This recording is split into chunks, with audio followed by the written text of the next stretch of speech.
खैरियत से हैं? जी अल्हम्दुलिल्लाह शहनाज भाई मैं खैरियत से हूँ। मैं भाई कुरान पाक के मुतालिक आपसे कुछ सवाल करना चाहता हूँ, अगर आप बतलाएं तो बड़ी मेहरबानी होगी।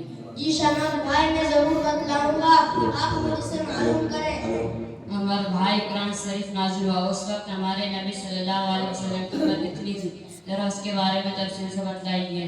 शहनाज भाई कुरान शरीफ जब हमारे नबी करीम सल्लल्लाहु अलैहि वसल्लम की उम्र शरीफ 40 साल की थी, उस वक्त से नाजिल होना शुरू हुआ और 23 साल में नाजिल हुआ।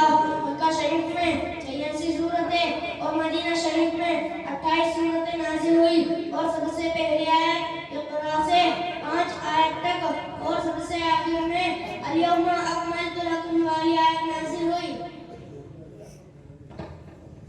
कुरान शरीफ में बारे कितने हैं? कुरान शरीफ में 30 पारे हैं। और भाई कुरान शरीफ में सूरतें कितनी हैं? शहनाज भाई कुरान शरीफ में 114 सूरतें हैं।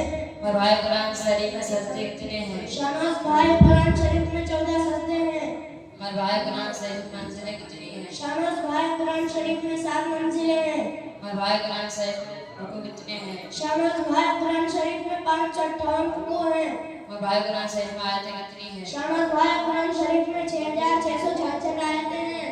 और भाई कुरान शरीफ हुरूफ कितने हैं? शहनाज भाई कुरान शरीफ में 3,22,600 हुरूफ हैं।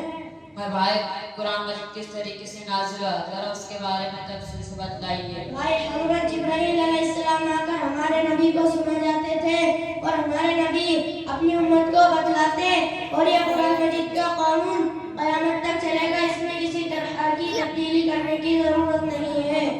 अस्सलाम वालेकुम व रहमतुल्लाहि व बरकातहू। वालेकुम अस्सलाम व रहमतुल्लाहि व बरकातहू।